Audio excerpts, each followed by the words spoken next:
Selamat pagi jemaat sekalian. Mari kita bersama-sama menundukkan diri di hadapan Tuhan. Kita memohon kemurahan Tuhan untuk menyatakan kebenarannya kepada kita. Mari kita berdoa. Tuhan, siapakah kami sehingga Engkau senantiasa bekerja di tengah-tengah kami, mencelikkan mata hati kami untuk mengerti kebenaran dan mendorong kami untuk menghidupi kebenaran tersebut.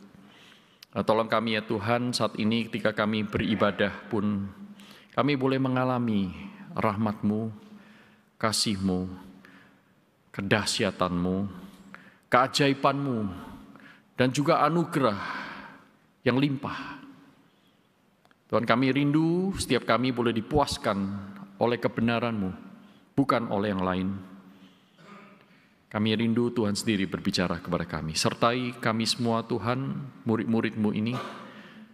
Pakailah hamba-Mu yang lemah dan hina dina untuk memberitakan kebenaran-Mu. Dalam nama Tuhan Yesus Kristus kami naikkan doa ini. Amin. Saudaraku, hari ini kita akan merenungkan satu tema yang penting dan sangat relevan dalam hidup sehari-hari, yaitu keberanian menyuarakan kebenaran di era digital. Teks yang saya pilih untuk bagian ini yaitu dari Efesus pasal yang keempat. Efesus pasal yang keempat, ayat yang ke-11 sampai dengan ayat yang ke-16. Efesus pasal yang keempat, ayat 11 sampai dengan ayat yang ke-16. Saya akan membacakan dari TB2, terjemahan baru kedua. Demikian bunyi firman Tuhan, Efesus pasal 4 ayat yang ke-11 sampai 16. Dialah, yaitu Kristus, yang memberikan baik rasul-rasul maupun nabi-nabi, baik pemberita-pemberita Injil maupun gembala-gembala dan pengajar-pengajar, untuk memperlengkapi orang-orang kudus bagi pekerjaan pelayanan, bagi pembangunan tubuh Kristus, sampai kita semua telah mencapai kesatuan iman dan pengetahuan yang benar tentang anak Allah, kedewasaan penuh dan tingkat pertumbuhan yang sesuai dengan kepenuhan Kristus, sehingga kita bukan lagi anak-anak yang diombang-ambingkan oleh berbagai angin pengajaran, oleh permainan palsu manusia dalam kelicikan mereka yang menyesatkan. Sebaliknya, dengan teguh berpegang kepada kebenaran di dalam kasih, atau terjemahan yang lain adalah dengan memberitakan kebenaran di dalam kasih, atau menghidupi kebenaran di dalam kasih, kita bertumbuh di dalam segala hal ke arah Dia, Kristus, yang adalah kepala. Dari Dialah seluruh tubuh yang rapi tersusun dan diikat menjadi satu oleh semua sendi yang menopangnya, menerima pertumbuhannya sesuai dengan kadar pekerjaan tiap-tiap anggota dan membangun dirinya dalam kasih. Sampai di sini pembacaan firman Tuhan. Akhir-akhir ini muncul sebuah video yang sangat viral yang mengisahkan bahwa sejak tahun 2017, seorang pendeta gereja di Meksiko, gereja yang bernama Gereja Akhir Zaman, sebutannya begitu. Hamba Tuhan ini, pendeta ini merasa terpanggil dan mendapatkan inspirasi dari Tuhan untuk memberitakan sebuah kesempatan bagi jemaat luas di seluruh dunia bahwa di surga ada kapling yang bisa dibeli. Harganya $100 1 meter persegi. Siapa yang mau pesan? Boleh hubungi Musa Erwin. Dan kemudian disebutkan di sana kapling-kapling ini bebas dijual lewat gereja. Bayarannya boleh lewat Mastercard, Visa Card, American Express, dan berbagai macam pembayaran elektronik yang lain, Google Pay, Apple Pay, dan lain-lain. Maka tidak heran video ini sangat viral, saudaraku. Saudara bisa menemukan di YouTube, di Facebook, ya, dalam bentuk aslinya ataupun dalam bentuk yang sudah reposting. ya, yang sudah dibagikan oleh orang-orang yang lain, atau mungkin dalam bentuk yang sudah dikritik dan lain-lain. Saudaraku, yang menarik adalah komen-komennya biasanya. Dalam komen-komen itu sudah akan melihat, waduh, lihat kan, akhir zaman sudah dekat, penyesatan terjadi di mana-mana. Kemudian ada yang mengatakan bahwa sejarah itu terulang kembali, dan seterusnya, tanpa menyadari bahwa sebenarnya video itu tidak memaksudkan dirinya sebagai sebuah video yang aktual atau faktual, bukan berdasarkan fakta. Video itu masuk di dalam genre video satir atau sebenarnya sindiran untuk menyindir. Tetapi orang-orang yang berada dalam dunia digital begitu melihat video itu langsung muncul dalam pikirannya, ini fakta yang perlu ditangisi bersama, diratapi dan seterusnya. Waduh, begitu parah gereja itu. Padahal saudaraku, video itu adalah sebuah sindiran. Sebagai sebuah sindiran tentu ada nilai kebenarannya, yaitu bahwa sang pembuat video ingin menyindir gereja-gereja tertentu atau hamba-hamba Tuhan tertentu yang merasa diri bisa memberikan jaminan kepada jemaat untuk mendapatkan rumah di surga. Dengan kata lain, keselamatan itu bergantung pada pendeta, bukan kepada Yesus Kristus. Itu yang hendak disindir sebenarnya. Tapi cara menyindirnya adalah jualan kafling di surga. Pertanyaannya adalah, sampai sejauh mana saudara dan saya peka dan terampil untuk membedakan mana yang hoax atau berita bohong, mana yang sindiran atau satir, mana yang berita yang sudah dimanipulasi untuk kepentingan tertentu. Dan bagaimana saudara dan saya sebagai gereja terpanggil untuk menyuarakan kebenaran di dalam kasih, di dalam dunia seperti ini? Apakah kita akan terus menjadi konsumen, menjadi korban? Atau sebenarnya kita justru lebih ofensif, tidak pasif, tetapi aktif menyuarakan kebenaran? Dari teks yang kita baca, saudaraku, di sana dikatakan, saya akan fokus kepada Efesus pasal 4 dan di ayat yang ke-15.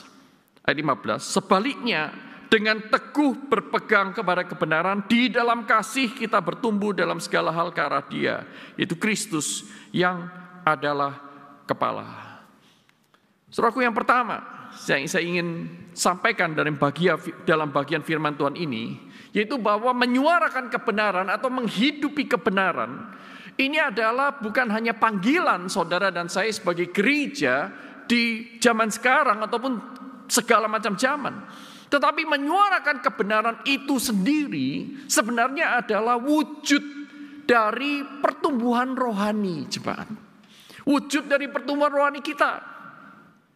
Saudaraku, perhatikan di sana bahwa ketika Paulus berbicara dalam pasal yang keempat ini, dia berkata bahwa Tuhan Yesus itu memberikan kepada kita satu hal-hal yang diperlukan untuk kita bisa bertumbuh.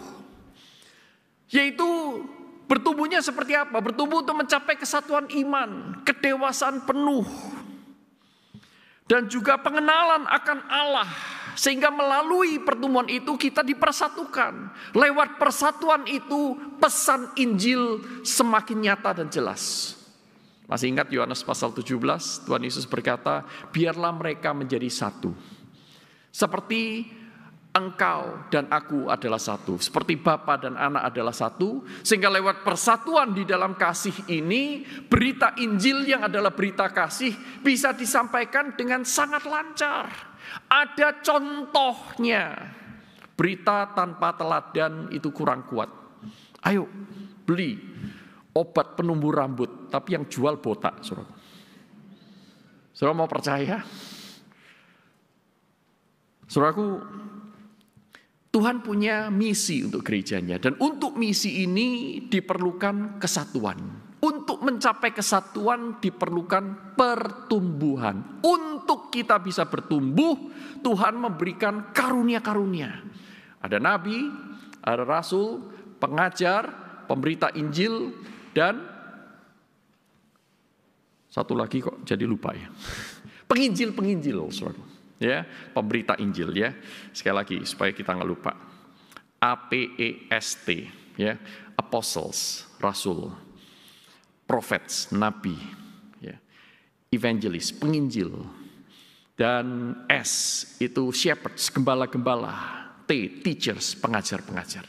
Tuhan berikan supaya apa? Supaya kita bertumbuh. Bertumbuh di dalam kesatuan iman, kedewasaan penuh, dan pengenalan yang benar akan Allah. Pengenalan bukan hanya doktrin, pengenalan. Kata yang digunakan di sana adalah epignosis, gnosis, pengenalan pribadi akan Allah. Sehingga lewat pertumbuhan ini, saudara dan saya semakin bertumbuh di dalam segala hal ke arah Dia yang adalah kepala.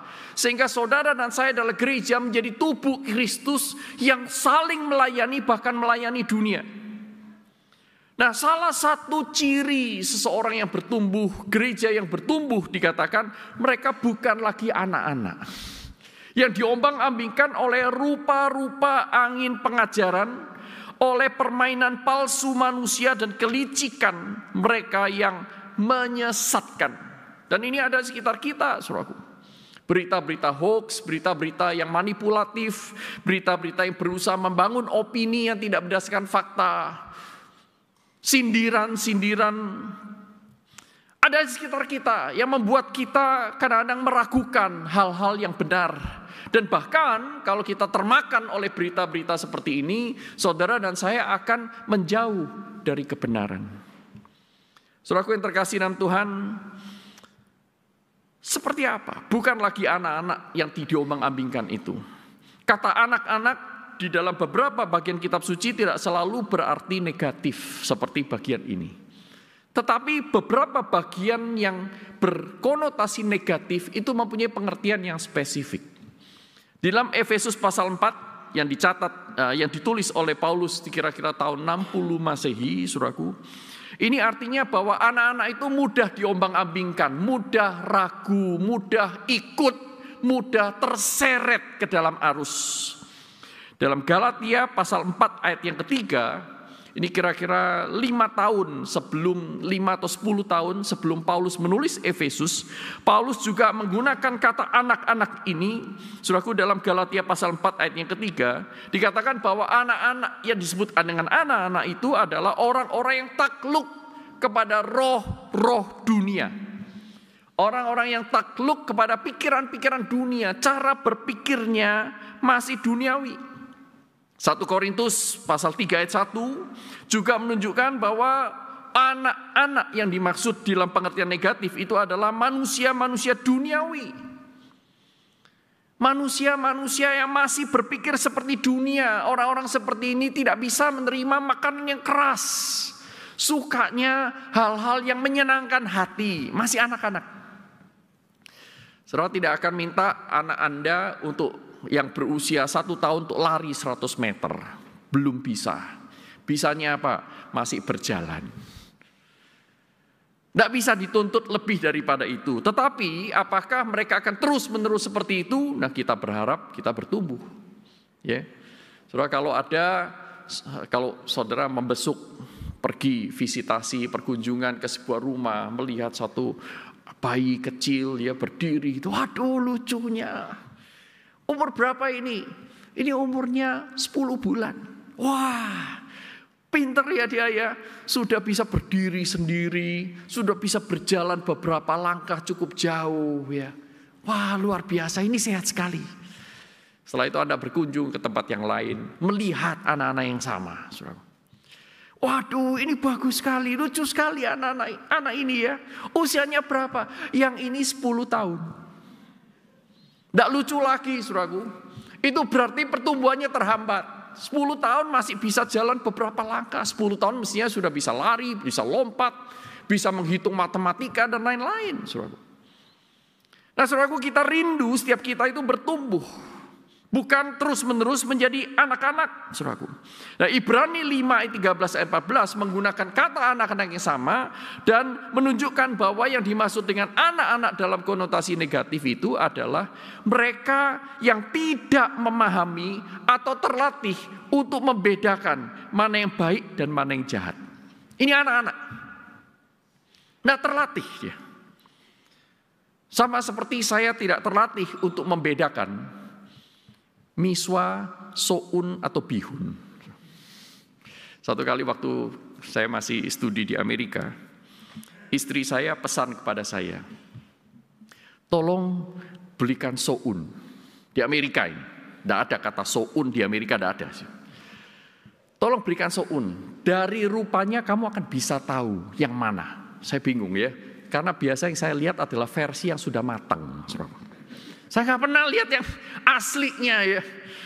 Nah, kemudian saya pergi ke toko Asia, dan di sana zaman dulu saudaraku HP itu sangat sederhana, tidak bisa foto, tidak bisa video call, sehingga saya selalu telepon ya, istriku, yang mana soun itu? Ini ada ini namanya, mereknya ini dan seterusnya. Soun, masa kamu nggak tahu soun? Ya udah, pokoknya saya beli dah. Karena di Amerika itu sederhana, kalau saudara salah beli, tinggal balik lagi tukar begitu ya, nggak harus bayar tambahan begitu di Amerika begitu. Kemudian saya beli, maka saya beli bukan soun, saya beli bihun. Apalagi sekarang dengan masakan Korea masuk ada capcay, ya lain lagi itu, saudaraku, ada 4 macam. Saya tidak terlatih, kalau sekarang sudah lumayan lah, ada pertumbuhan. Sekarang ada pertumbuhan saya. Karena sejak itu istri saya bilang, ini bukan soun, ini bihun, cari yang lain. Saya belajar. Nah, saudaraku, banyak sekali orang-orang Kristen tidak terlatih untuk membedakan mana yang baik, mana yang jahat, mana yang benar dan mana yang keliru, mana yang putih, mana yang hitam, dan mana yang abu-abu. Semuanya dianggap sama. Nah, sehingga saudaraku, menyuarakan kebenaran itu ternyata bagi Paulus dan bagi kitab suci tentunya, saudaraku, bukan asal berpendapat, bukan asal curhat tentang sebuah isu, apalagi sok pintar di dalam media sosial. Itu bukan menyuarakan kebenaran. Menyuarakan kebenaran itu ternyata perlu kemampuan. Menyuarakan kebenaran itu perlu didahului dengan pengenalan akan kebenaran. Satu.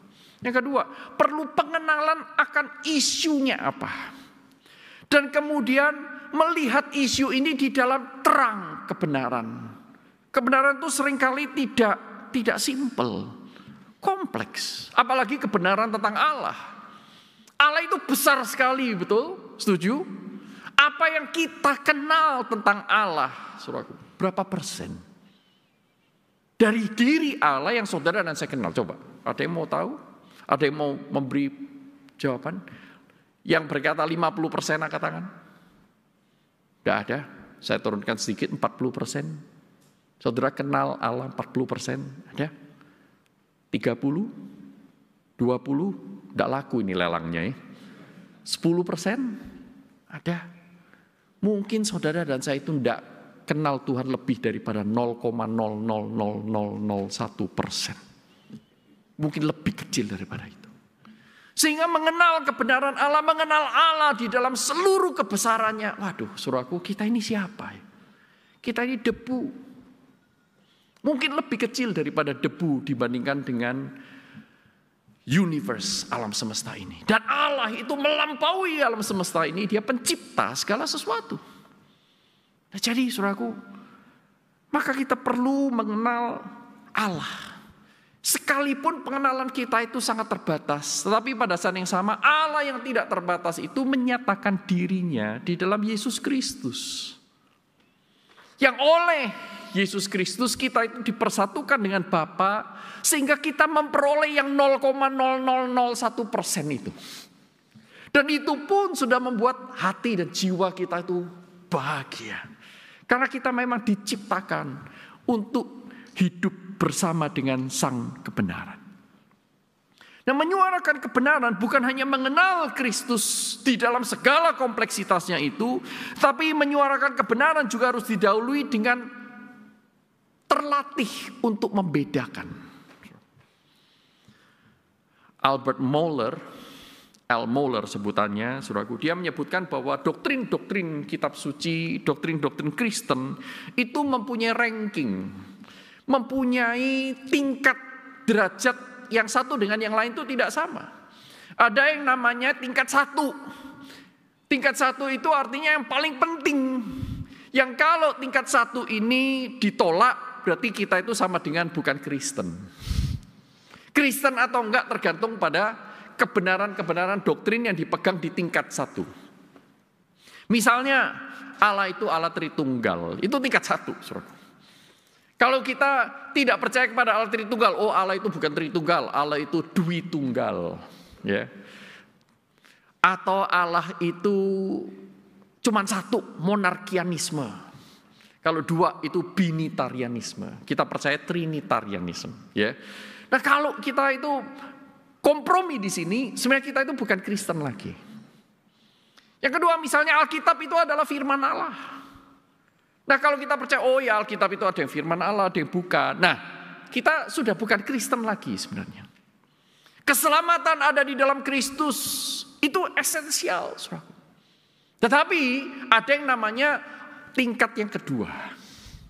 Tingkat kedua ini contohnya bagaimana? Kayak tadi saya katakan, tingkat pertama adalah keselamatan di dalam Kristus. Tingkat kedua ini siapa saja yang diselamatkan. Ada yang berkata bahwa yang diselamatkan adalah semua orang, universalisme. Ada, saudaraku, bagian-bagian tradisi Kristen tertentu yang percaya kepada Christian universalism. Ada. Tapi bukan berarti mereka ini pasti bukan Kristen. Bukan. Ada varian-varian itu di dalam tubuh kekristenan. Lalu ada yang berkata tidak, yang diselamatkan hanya orang pilihan. Oke, saudara. Nah, kemudian orang pilihan ini diselamatkan berdasarkan apa? Satu, berdasarkan perbuatan baik, ada yang berdasarkan kemurahan anugerah Allah semata dan seterusnya. Nah, ini tingkat 2. Penting gak? Penting, tetapi bukan sepenting yang pertama. Kalau yang pertama itu membedakan antara Kristen atau bukan, yang kedua, yang tingkat 2 itu membedakan denominasi A atau denominasi B. Sama-sama Kristennya, tapi alirannya berbeda.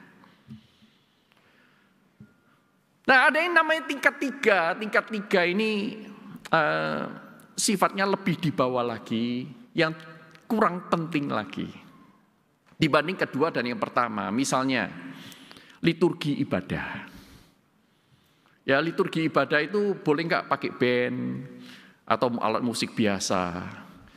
Ada yang berkata oh, tidak boleh, ada yang berkata boleh. Itu yang ketiga. Tidak mempengaruhi keselamatan. Yang kedua pun tidak mempengaruhi keselamatan. Nah, saudaraku yang terkasih dalam Tuhan, ini kompleks sekali kalau saya ceritakan satu persatu. Tetapi mari kita menyadari bahwa Allah itu begitu kompleks, pengenalan manusia terbatas, sehingga tidak terelakkan ada perbedaan perspektif satu dengan yang lain. Nah, sehingga saudara dan saya perlu mengerti hal-hal seperti ini, sehingga kita itu terlatih dan tidak terlibat di dalam perdebatan-perdebatan yang sebenarnya tidak esensial. Ya tidak apa-apa toh orang itu mempunyai perbedaan pendapat dari kita. Masa karena berbeda dengan kita bilang sesat lu, anak setan dan seterusnya. Siapakah kita? Who am I? Jangan-jangan dalam hal itu katakanlah saja kita benar, tapi banyak dalam hal yang lain Tuhan itu lagi ketawa sama kita. Lu pikir lu tahu tentang gua? Lu gak tahu apa-apa. Saudaraku yang terkasih dalam Tuhan, artinya apa? Kita harus memahami isu itu. Bisa membeda-bedakan isu. Dan mengerti kepentingan isu itu apa. Tidak semua isu itu setara dan harus ditanggapi. Saudara, pada tahun 90-an itu ada seorang bernama Ron Wyatt. Ron Wyatt ini dia sebenarnya adalah seorang nurse, ya, seorang nurse itu kalau di Amerika itu sudah termasuk dokter, nurse bagian anestesi. Tetapi dia juga punya sebuah side job, kerjaan sampingan itu sebagai arkeolog amatir.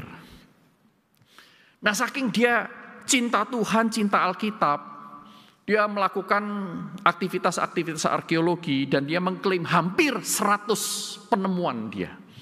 Itu dia publikasikan. Penemuan-penemuannya bukan penemuan biasa. Misalnya, saudaraku, yang dia temukan itu adalah tabut perjanjian. Seperti di film-film Indiana Jones itu. Dia menemukan tabut perjanjian tetapi bentuknya tidak sama dengan yang kita bayangkan di Alkitab misalnya seperti itu. Dia juga menemukan lokasi mendaratnya Bahtera Nuh. Dan yang terakhir itu, dan ada banyak lagi hampir 100, salah satu yang kontroversial itu adalah dia menemukan sel darah Tuhan Yesus.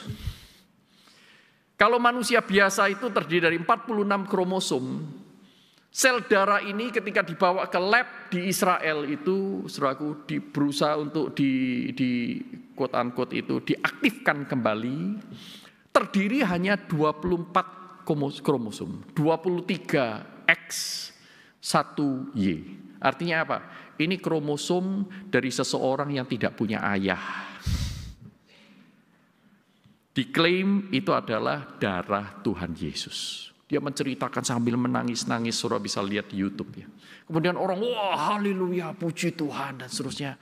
Saudara, padahal arkeolog-arkeolog yang lain yang lebih bereputasi dan lebih terkenal, mereka semua menolak penemuan-penemuan Ron Wyatt ini. Tetapi Ron Wyatt berusaha membela dirinya dengan mengatakan, mereka tidak berani mengatakan kebenaran karena mereka mempertahankan posisi kerjaan mereka. Kalau mereka terlalu Kristen, nanti mereka tidak lagi objektif. Nah, Ron Wyatt membela dirinya dengan memberi penafsiran terhadap sikap orang yang menolak dia. Nah, saudaraku, ini rumit sekali bagian ini, tetapi saudaraku, bagaimana saudara dan saya merespons ya? Apakah kita ikut memviralkan video yang muncul di grup WA? Salah satu grup WA kita. Kalau diviralkan itu pertama buat apa? Apakah menolong pertumbuhan iman? Dengan penemuan darah 23X1Y kromosom. Dan dikatakan bahwa darah ini masih hidup. Orang-orang yang tidak terlatih akan melihat, wah ini suatu keajaiban, darah Yesus tidak pernah bisa mati, dan seterusnya, dan seterusnya. Saudara, apakah betul begitu? Apakah darah Yesus tidak sama dengan darah manusia biasa yang bisa mati? Padahal Alkitab itu mengatakan apa? Dia menjadi sama dengan manusia, hanya dia tidak berdosa. Jadi darahnya sama dengan manusia. Sama. Nah kalau ini diklaim tidak sama, berarti Yesus bukan sepenuhnya manusia. Kalau Yesus bukan sepenuhnya manusia, apakah dia layak menjadi pengganti kita, manusia yang berdosa? Wah, ketika orang-orang itu menjadi terlatih, kita menjadi peka untuk hal seperti ini dan mengetahui ini tidak perlu disebarkan. Tidak perlu juga dirayakan. Pak, tapi ada orang loh bertobat karena video ini, ya silakan. Itu kan extraordinary, ya. Tuhan bisa menggunakan keledai Biliam kok. Masa tidak bisa menggunakan kekeliruan-kekeliruan yang lain, ya kan? Nah, saudara, bagaimana meresponsnya? Apakah semua berita yang kita terima itu memperkuat iman kita? Apakah menolak penemuan Wyatt ini berarti menunjukkan bahwa kita lemah iman? Kita lebih pro kepada sains? Saya pikir kok tidak ya, tidak harus begitu. Kenapa? 1 Tesalonika 5 ayat 21 berkata, ujilah segala sesuatu, bukan percayalah kepada segala sesuatu. Tetapi ujilah segala sesuatu dan peganglah yang baik, peganglah yang benar. Iman kita tidak tergantung kepada penemuan-penemuan arkeologi. Penemuan-penemuan ilmu pengetahuan menolong kita untuk memahami, tetapi sebenarnya iman kita bukan bergantung kepada semua yang dilakukan oleh manusia. Hal yang kedua, saudaraku, menyuarakan kebenaran sebagai wujud dari pertumbuhan itu adalah bagian dari pelayanan kita untuk membangun sesama. Ayat 14 dan 15, saudaraku, dikatakan kita bukan lagi anak-anak, tetapi kita berpegang teguh kepada kebenaran. Kita memberitakan kebenaran, kita menghidupi kebenaran. Supaya apa? Supaya kita semua bertumbuh bersama ke arah Dia, Kristus yang adalah kepala. Jadi tujuan saudara dan saya tidak menjadi anak-anak dan menghidupi kebenaran supaya kita saling tolong-menolong, saling melayani, saling menolong orang lain bertumbuh di dalam kebenaran kepada sang kebenaran oleh kebenaran. Jadi Aleteuo, kata yang dipakai di sini, berkata-kata dalam kebenaran atau menghidupi kebenaran dalam bahasa Indonesia diartikan berpegang teguh kepada kebenaran. Ini artinya mempunyai kehidupan yang sangat-sangat dikuasai oleh kebenaran. Sehingga kebenaran itu nyata di dalam kehidupan kita, di dalam perkataan kita, di dalam perilaku kita ketika bermedsos, memberikan komen, menyebarkan atau tidak menyebarkan. Saudara perlu mempunyai, saudara dan saya, orang-orang yang bertumbuh ini perlu memiliki sebuah standar kebenaran. Nah, saudara, tetapi saudara harus ingat bahwa standar kebenaran ini bukan standar kebenaran yang dingin, yang di luar, yang rigid, kaku, yang membuat orang itu tidak menyukai kebenaran. Tetapi justru kebenaran, sang kebenaran Kristus ini adalah Allah yang sang kebenaran yang mengasihi. Allah yang berelasi dengan saudara dan saya. Sehingga saudaraku, menyuarakan kebenaran itu artinya menyatakan kehidupan yang berpegang kepada Kristus dan kebenarannya. Ketika para imam dan prajurit menyebar hoaks bahwa mayat Yesus dicuri oleh para murid, dan apa respons para murid? Para murid menghidupi fakta kebangkitan itu, bahkan rela mati untuk melawan hoaks. Untuk menunjukkan bahwa hoaks itu keliru. Iman kami bukan berdasarkan hoaks, tetapi iman kami berdasarkan Kristus yang kami alami. Nah, ini penting sekali, saudara.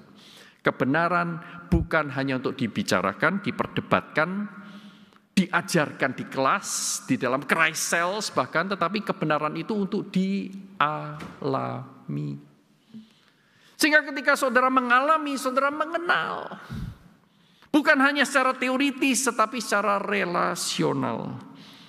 Ketika Injil Barnabas memberitakan bahwa Kristus itu tidak mati disalibkan, tetapi Yudaslah, karena wajah Yudas oleh Allah dibuat mirip dengan Yesus, Yudas selain ditangkap, disalibkan. Saudaraku, sebenarnya Yesus tidak mengalami kematian, kata Injil Barnabas, yang lebih mendekati pada ajaran Al-Quran sebenarnya ketimbang Injil sinopsis.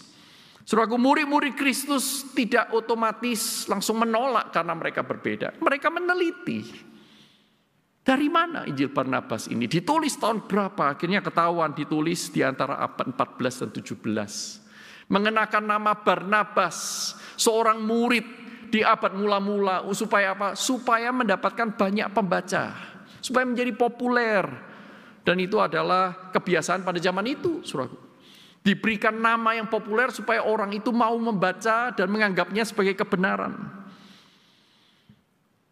Saudaraku, akhirnya orang-orang murid-murid Kristus yang sejati, mereka meneliti dan membuat kesimpulan bahwa Injil Barnabas tidak setara dengan Injil sinopsis yang lain dan sangat diragukan kebenarannya.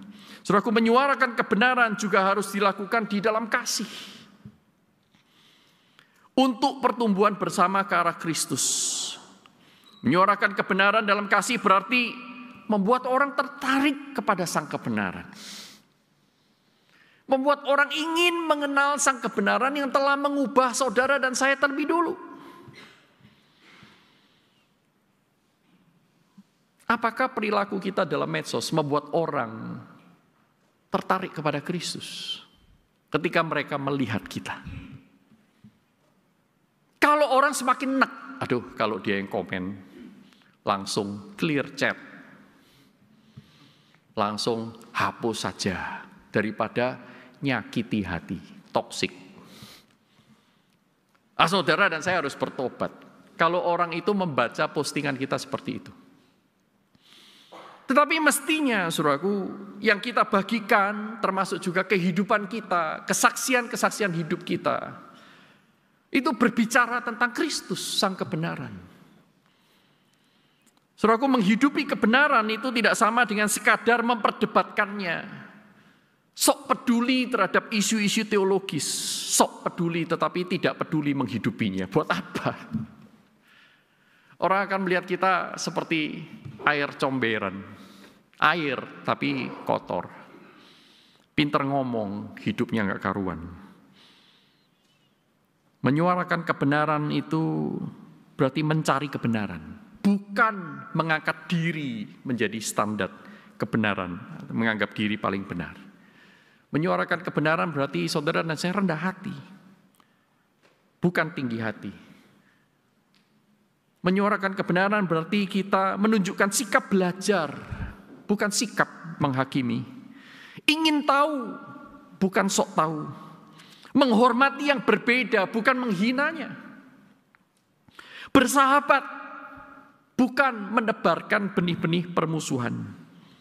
Mengakui keterbatasan dan kelemahan diri, dan bukan menyangkalinya.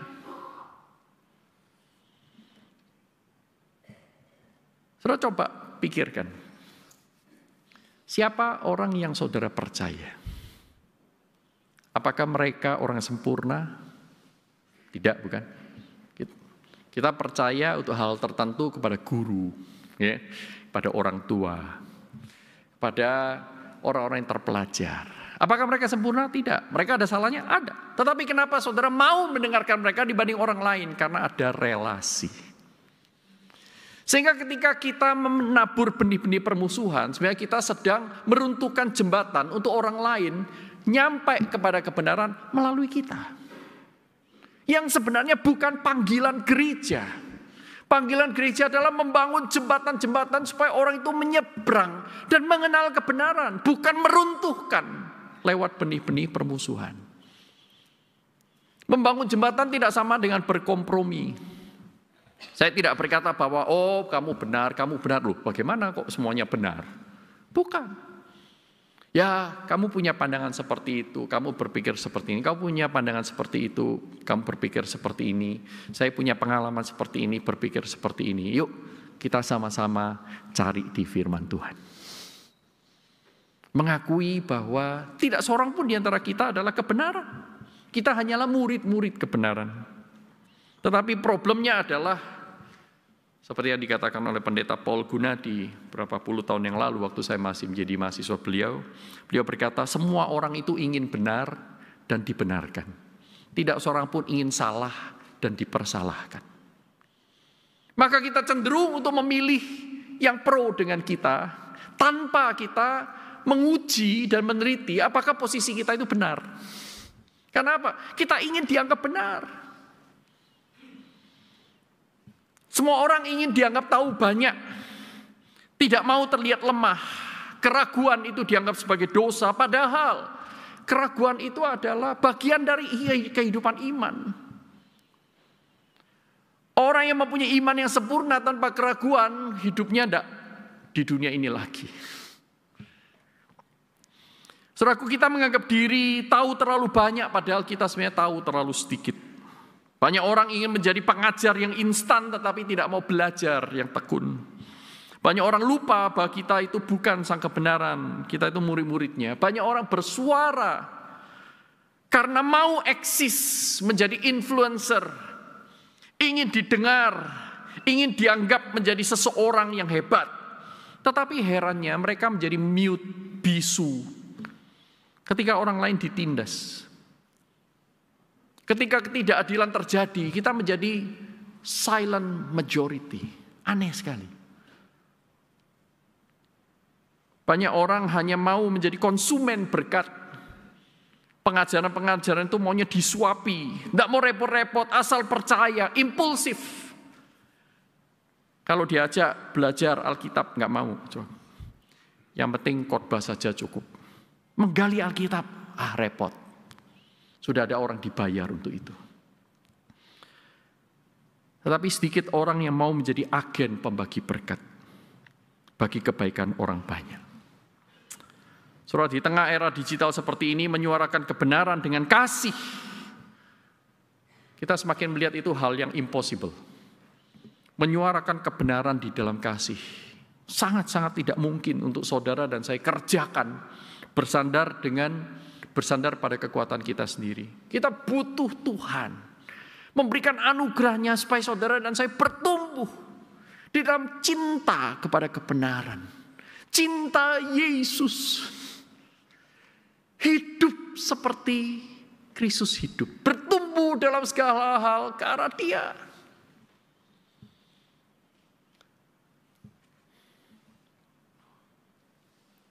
Saudara, harus dimulai dari mana ya?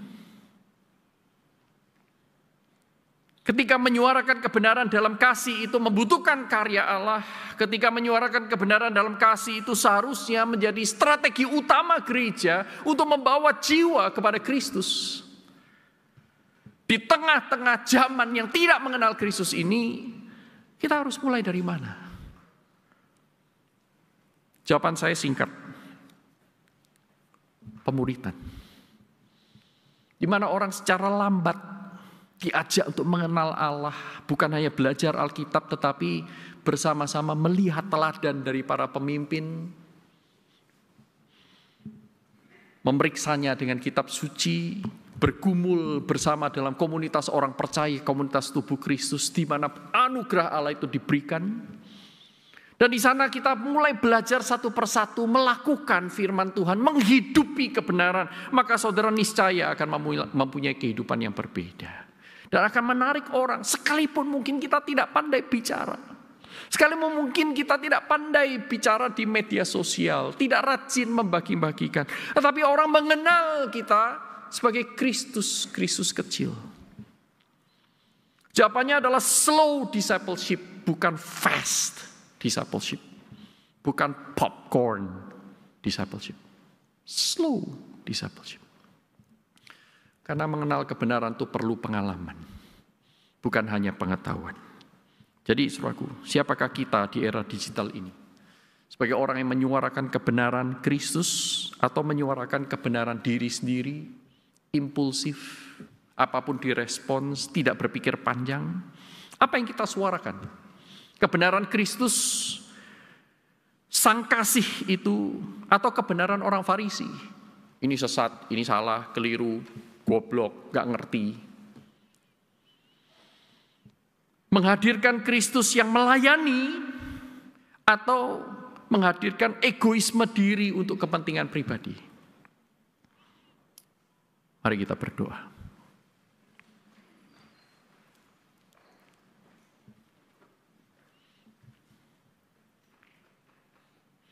Tuhan, Engkau sang kebenaran yang telah menyatakan diri sebagai kasih. Kami bukanlah kebenaran, namun kami orang yang dikasihi. Tolong kami untuk menemukan kebenaran dalam kasih-Mu dan mengasihi-Mu di dalam kebenaran-Mu. Dorong kami Tuhan untuk membagikan Kristus sang kebenaran dan sang kasih lewat karya dan kata kami. Beri kami keberanian ilahi untuk menyuarakan kebenaran dalam kasih-Mu. Karena itulah yang dibutuhkan oleh dunia saat ini. Tolong kami Tuhan, dengarlah doa kami. Di dalam nama Tuhan Yesus Kristus, kami naikkan doa ini. Semua yang percaya katakan, amin. Tuhan memberkati kita semua.